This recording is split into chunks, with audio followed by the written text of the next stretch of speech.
Welcome in, and you are sitting courtside with Karli Bell. And we are nearing the end of the season, of the WNBA season. But first off, episode number 20. I'm going to just say this before we get into it. You know, this year has been a year of challenges for myself in a lot of ways. Personally, professionally, it's really been one of the hardest years in my entire career, I would say so. I've been in this industry. I've been in the sports media industry for a decade now, and this is the most difficult one I've had to navigate. I started this podcast as a way to provide WNBA commentary from a reporter that, one, isn't behind a paywall, and two, gives more statistical takes, more analytical takes than what you hear on some other podcasts. Because a lot of other podcasts, some of them do X's and O's, and that's great. And those are phenomenal people to watch. It's just not like my cup of tea. And then others are more culture and all of the noise around the game when no one really looks at the numbers. And I'm kind of here for the analytics portion of it. I just want to say, like, we're right around 500 subscribers.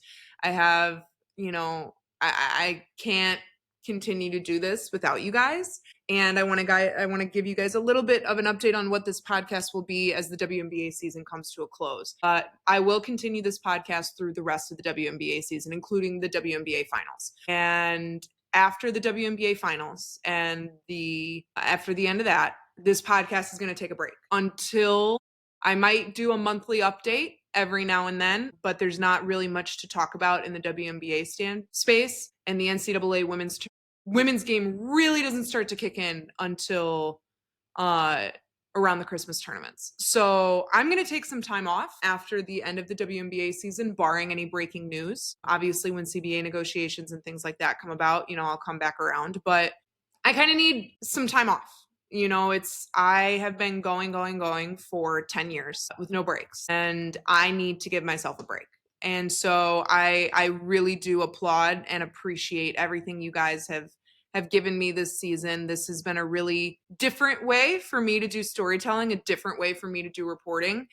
It's been a lot more casual than what I have been in. I've been in television, so it's a little bit different, but I just want to say thank you. Like, that's all I really can say is thank you for listening and for caring and for either liking, not liking, having reactions to my takes. That's fine. But I wouldn't be able to continue to do this if you guys didn't care and you guys didn't enjoy what I was putting out, or not enjoy. Sometimes you hate watch. You know what? I don't care. I appreciate it regardless. So I just want to say thank you. Honestly, like, that's all I really can say. And the sky talk is going to start to die down here because, there's really so much. Like I've said it last week. I'm really sick and tired of repeating the same things every single week. But yeah, 20 episodes of this. We've gone through some changes from when I launched this to now. And I just want to say thank you. I really do. And I'm going to have some really cool things coming out here, in the next couple weeks from a written standpoint. So we'll see what happens here. And that's all I can say. 20 episodes of this, near 500 subscribers through 20 episodes is unreal. You guys are around 1,000 listens every episode. I did not anticipate that. And you guys have really, across all my platforms, I'm around like 10,000 followers. So I can't thank you enough. I really can't. So, we'll see what happens here, beyond this WNBA season. Would I like to continue this? Possibly. But, there's some things professionally that I still want to accomplish. And I'm hoping to accomplish that here, by the end of the season or by the end of the calendar year. So thank you for sticking around with me. I really can't say it enough. Like, honestly, thank you. Thank you. Like, you guys have kind of been a light during some dark times here this year. And I just appreciate it. I really do. It's been a really hard year for me. And I appreciate just kind of being able to come here and block out all the noise and just talk hoops. So I appreciate that. And that's enough emotion to open up the podcast today. So what we're going to get into today, in case you can't see from the title, is we're going to get into WNBA award projections, because it's around that time. Stats are kind of aligned. You kind of know who you don't. Well, I don't know. We don't really know who's going to make the playoffs. You know, Indiana could fall off here and LA could sneak in. Seattle finally snapped their losing streak, so they might be able to stay alive. So I don't know. We'll see what happens here as the season starts to come to a close. Only around 10, 11 games left, 10 to 12 games left, depending on the team. So we're in a really interesting spot. And there's only one team that's locked up their playoff seeding, our playoff spot, which is the Minnesota Lynx, who's done it real early. So we'll see kind of what happens here. Now it's all about seeding, and we'll see who finishes where. And you can just tell if you watch the game on Saturday that Minnesota's playing with a vengeance, and they want to come out and attack. And, you know, the more and more I'm seeing the Liberty, I don't even know if the Liberty will make it to the championship. I think we could see, I'm going to say this now, I haven't said it all season, but I think we could see a Minnesota Phoenix championship. I think that's very possible. I think that's very, very, very, very possible. I think Minnesota is just playing with such a vengeance that no one's going to stop them getting to the championship. Winning, different. But I still think Minnesota wants to just come out and let it rip. And I also think, for me personally, and I like, this is me projecting. I don't have any backing of this. I don't know. This is me speculating. I think Minnesota wants to win this so bad, obviously, because they were, I'm not going to say robbed, but there were some calls that were made in the championship. And then I also think Cheryl Reeve is hitting a time where she might want to hang it up. And I think these women want to win one more for Cheryl and have her come out on top. I don't think she's going to retire, but if they do win it this year, I would not be surprised if she retires, honestly. But yeah, let's get into the WNBA award projections. And so the awards that I'm going to talk about are MVP, Rookie of the Year, Defensive Player of the Year, Most Improved Player of the Year, Sixth Player of the Year, and we're also going to do a Coach of the Year conversation here. So MVP, I feel like I've talked about it a lot here, and that a lot of people believe that the runaway winner this year is Napheesa Collier. And I would agree that she is the front runner. I don't think it's as much of a runaway as it was, let's say, a month ago. I truly believe Alyssa Thomas in Phoenix has really done some things here in the second half, post All-Star break, honestly, that should push her very much so into the MVP conversation. She broke her own record for triple doubles. She is incredibly efficient across the entire stat sheet. I think that Alyssa Thomas is very much in the running, more so for MVP than ever before. What she's done in this year in her career is really, really remarkable. And before anybody asks, I do not have a vote. So I'm projecting what my votes would be if I had a vote in the conversation. But if I was putting together a ballot right now, if I'm getting the ballot right now at this point, in mid-August, I would be putting Alyssa Thomas as number one and Fee as number two. I think everyone wants to say, well, Fee's been injured and this. So like, is that like with Minnesota winning without Fee, does that really like put her in the conversation for MVP? That's an interesting point. I understand it, but it also shows that's where it's more on coaching, because that's why Cheryl Reeve is Cheryl Reeve. And I think what Fee did before she got injured allowed that team to not fumble and stumble when she did get injured.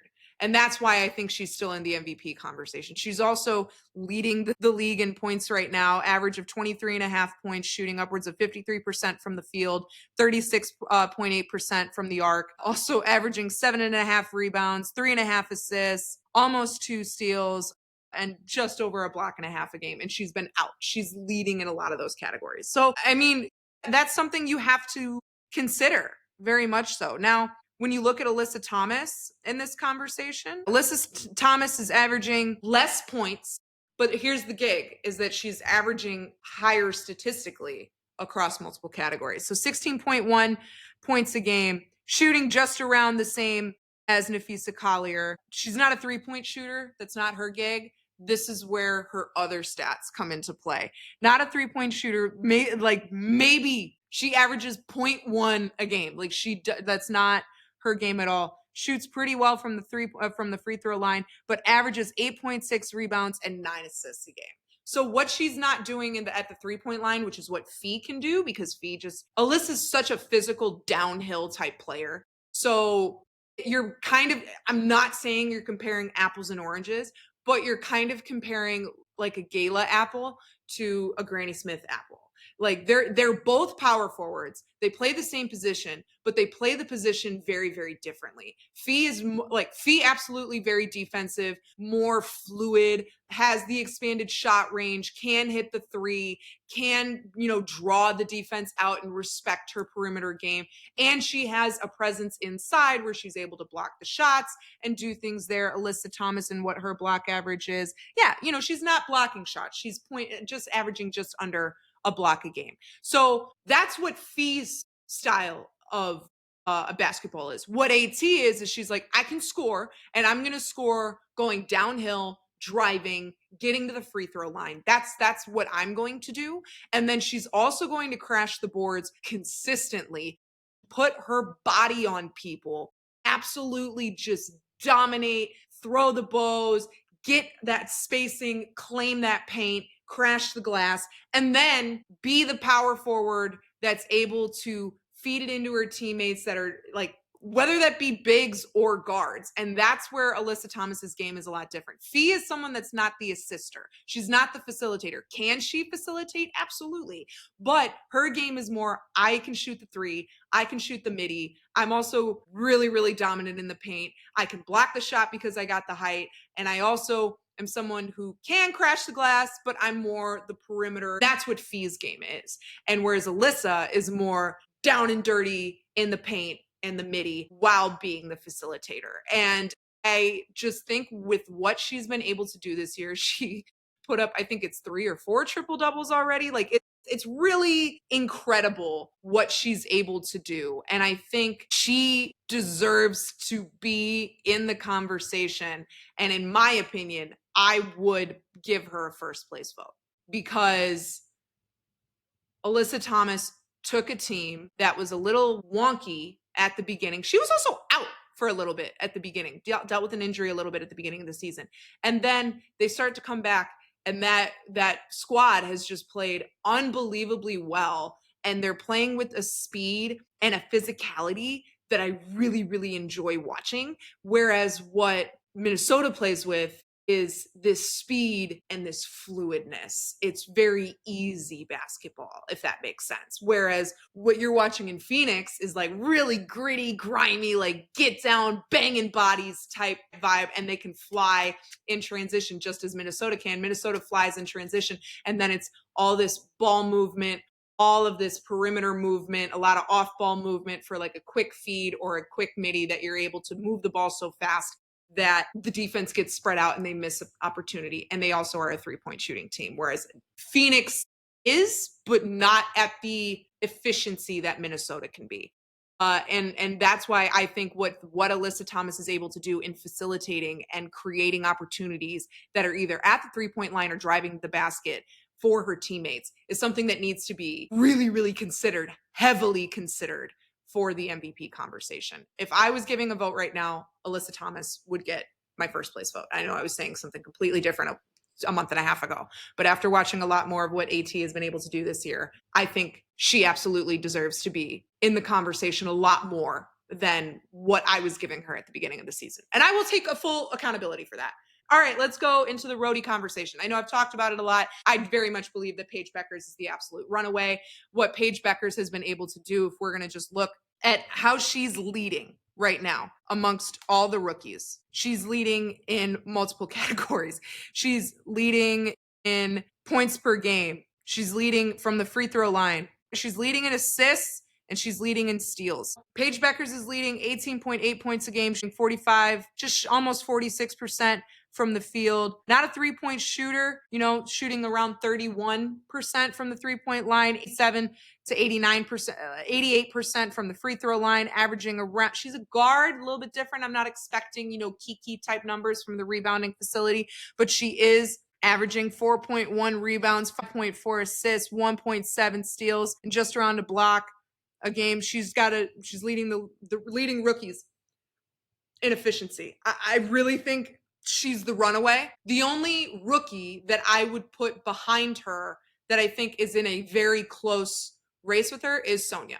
And I'm someone who all throughout Sonia's last year in college, I said her game is going to translate a lot quicker to the WNBA than people anticipate. And I think she's going to be a lot more impactful on a program, on a franchise when she gets in than people will ever assume.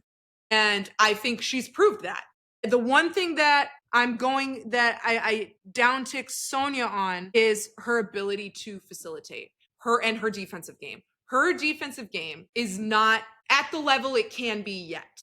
You have a great baseline for what you can do, but Paige is just somebody who can pick pockets, and she also is just a better facilitator, and she's also scoring, and she's getting to the line. Whereas what Sonia does, she can drive, she's there, but she's such a pure shooting guard that she loves to shoot the three. And she's leading all rookies right now from the 3-point line, shooting 30, just shy of 40% from the 3-point line. Something that absolutely needs to be considered. And she's getting a few more rebounds a game, but she's not picking the pockets. She's not blocking shots. She's not facilitating. And I think when you just look at and she's also not putting up the same amount of points per game. She's at 15, Paige is at 18.8. And also both teams, Dallas and Washington, as we've seen, is in a team is a franchise that's fully accepted the rebuild. That's what they're wanting to do. If they make the playoffs, that's great, but it's not something that they're aiming for. They want to rebuild through the draft, which I think is just a great way to do it. You do it cheap, and you're able to create a foundation that will exist for 3, 4, 5 years. And then guess what? You can create a team that wants to stay there for a long time because they've been under Coach Sydney Johnson. I think that's there. Whereas I think Dallas is a team that tried to do something and getting some free agents over here in Dejanay and Alyssa and pair them with Arike and Paige, and it just hasn't worked. It just didn't work. And Paige, still on a team that was struggling, found a way to be efficient, found a way to keep Dallas in some games competitively. She also has the ability to lead an offense already as a rookie. Like, that's where you have to also look at point guard versus shooting guard. And for a point guard to be more efficient in scoring, facilitating, rebounding, and also picking pockets, what Sonia is able to do is she can score, she can hit the 3-point line, she can rebound, but it's the defense that's lacking. And that's why I think Paige is going to be, in my opinion, the unanimous rookie of the year. I'm not going to say it was decided right when she came in, but I think after about 4 or 5 weeks, it was pretty much decided. I think Sonia made an absolutely huge case for her to be considered. But I think with what Paige has just done night in and night out, yes, she's dealt with some injuries and she's been in and out of games every now and then. And I think it was B. Terrell who put out on Twitter that there needs to be a conversation that if you're up in the running for any WNBA awards, you should have played at least 70% of the season. And you know what? I would agree with that. I think that's where we might see some changes. Again, CBA. A lot of things could look very different after this season. But I think the ROTY conversation's pretty locked and loaded there between Paige and Sonia. And if I was giving a vote, Paige would be my first place. Sonia would be my second place. Defensive Player of the Year. So people want to say Fee. Is she a defender? Yes. But I think the two names that are up for it right now is Gabby Williams and Alanna Smith. Both of them lead in what's considered the top 2 defensive statistical categories. Gabby Williams leads in steals per game at 2.4 across the entire league. Lan is tied with A'ja Wilson for blocks and Ezi Magmagor for blocks per game at 2.1. And she's doing that. A'ja's 6'3", 6'4", Ezi's 6'4", between 6'4", 6'6", and Lan's only about 6 foot. That's something to take into consideration. Also, Lan's defensive presence and her length and her physicality and what she's able to do in limiting driving opportunities for any opponents because she's so physical down low is something that has to be considered. because she is taking away an entire scoring opportunity, an entire scoring portion of the court, because she's blocking shots, she's deflecting balls, she's moving the ball up in transition. If you look at a lot of the transitional plays when Lana is in, it starts with a lawn deflection. It doesn't really start anywhere. It may start with like a fee block, but it really starts with a lawn deflection, a lawn block, and then they move the ball up the floor. It's really, really remarkable what she's able to do. If the guards don't pick the pocket, it ends up coming on line. So again, this is where you have to give credit to Minnesota really building an unbelievable team that can do something like this. But Lon is just somebody that, and I'm also a little bit more biased to post players, and I know this, but Lon has just been incredible. And she's also just, I would never mess with an Aussie personally. And she's somebody that I've seen when she was here in Chicago, she gets black eyes in games, comes back, and she's still fighting. Like, I give that credit. Gabby Williams' game, a little bit different. You know, remember I said like Gayla apples and Granny Smith apples? Same thing here for the DPOY. You're putting a forward against a guard. What the guard is able to do is what Lon does is when the guards can't pick the pocket, she protects the paint. What Gabby does is she picks the pocket. She doesn't allow sets to happen. Causes disruption in opponents' ability to run their offense. And that's where you put both of them on a team. I think that's defensive team of the year, honestly. And Gabby Williams has just had a really incredible season. And what she's been able to do, even in the losing skid, was remain a defensive presence. And as Seattle has snapped said losing skid and they're starting to get back on track, a lot of that is due to what Gabby Williams can do defensively. She's so disruptive up top. She gets in people's faces. She really blocks out a lot of passing lanes, picks pockets, and really helps create the transitional game that she can push it up to Skylar. She can push it up to Erica Wheeler. She can get things going for Seattle. And that's really impactful. For me personally, I think it's close. I really think this award is one that I can't really predict who's going to win, in all honesty. This is going to be one that I think regardless of who wins, and my personal opinion, I think it is between these two players. I think regardless of who wins, it's a good award. Like it's a very much deserving. It's about whether or not the voters like guard play or post play more at the end of the day. That's kind of what this feels like. And if, as you guys know, I'm a little bit of a post favoritist. So if I was giving my vote, I would give Lon the first place, Gabby Williams the second place. Let's go to MIP. Kind of talked about it a couple weeks ago, who I believe should be in the MIP Most Improved Player of the Year conversation. And the one right now, absolutely Azurá Stevens, but I would also put Veronica Burton in there. I think what Veronica Burton has been able to do for the Golden State Valkyries is unbelievable. And I think I think both of them deserve to be in the conversation because Azurá Stevens was dealing with some injuries last year. Was kind of struggling a little bit, was trying to find her footing in LA. And then she comes back this year and has been unbelievably efficient as a 6'6", 6'7" post player that can shoot the three, that also is dominant down low, can crash the boards, blocks the shots, also creates steals, like a very well-rounded post player. Veronica Burton also didn't get a lot of opportunities in 2024, kind of rode the bench a little bit, wasn't really getting looks that I'm not going to say she deserved. I just think she was on a team where she wasn't able to get the looks because there were so many superstars. And I think her going to Golden State was an unbelievable game-changing moment for her career. And I think if I'm her, I stay in Golden State. Honestly, I think her and Coach Nakase work very, very well together. And I do believe that it is between these two for MIP.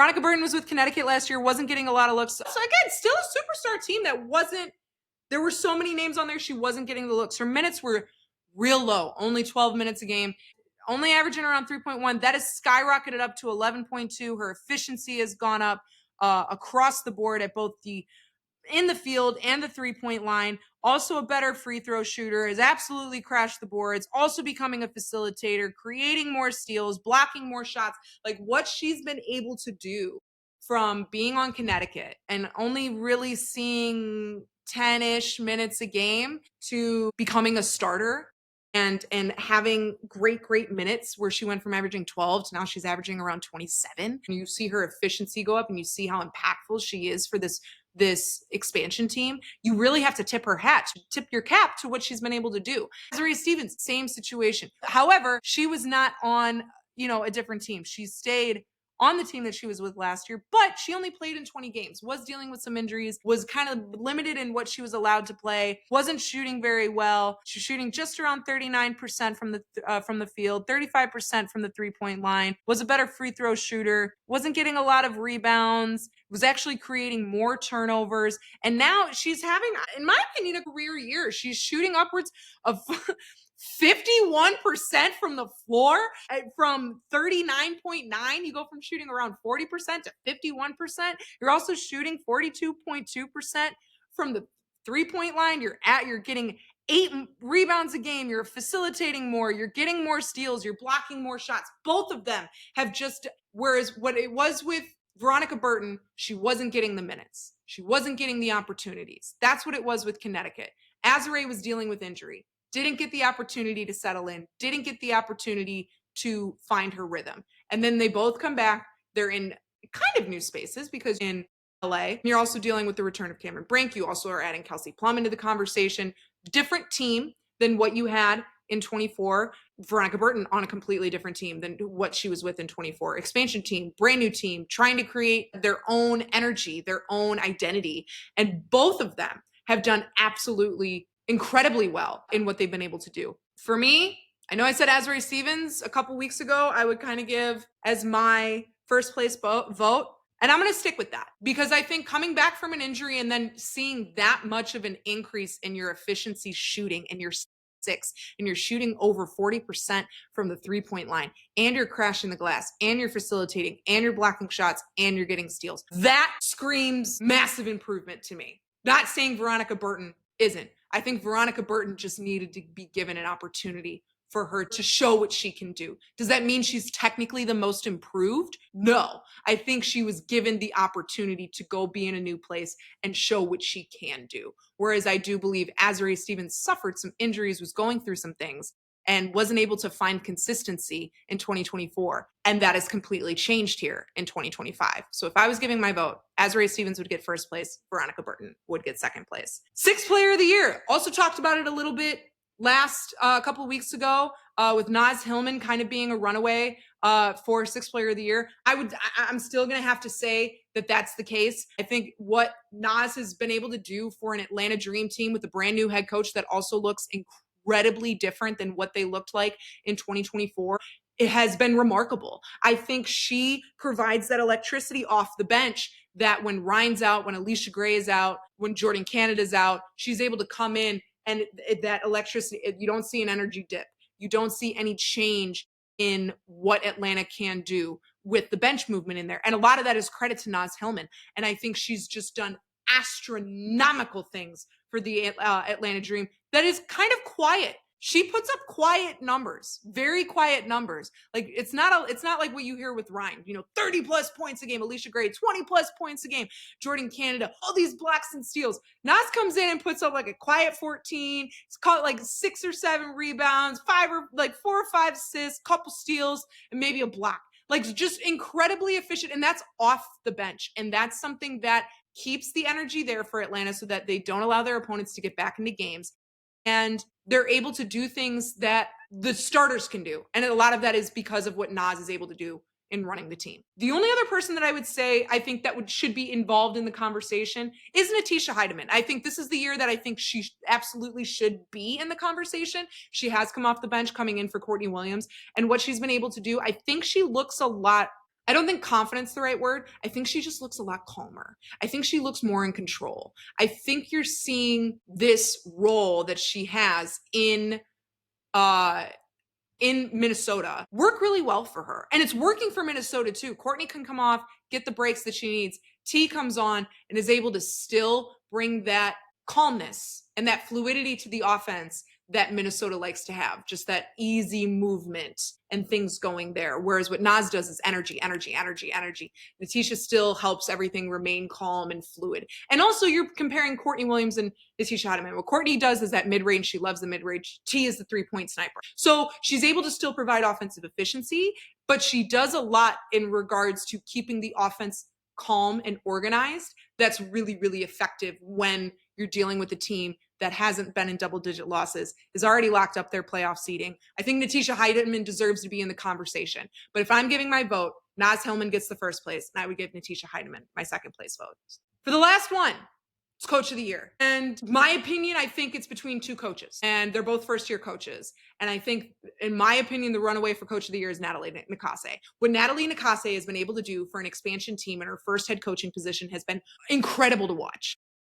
Expansion teams historically don't do well. And what Natalie Nakase has been able to do is come into an expansion team with a team that she was actually able to help construct, help pick, and what she wanted to build, what she wanted to have, and come in the first year and in a brand new environment with brand new fans, trying to create an identity, and that identity has been felt almost instantly. She has really I think she's locked in a job at Golden State for a very long time. I think she has. I think she has done incredible in her first year with Golden State with an expansion team and keeping an expansion team in their first year in the playoff conversation. That just historically does not happen.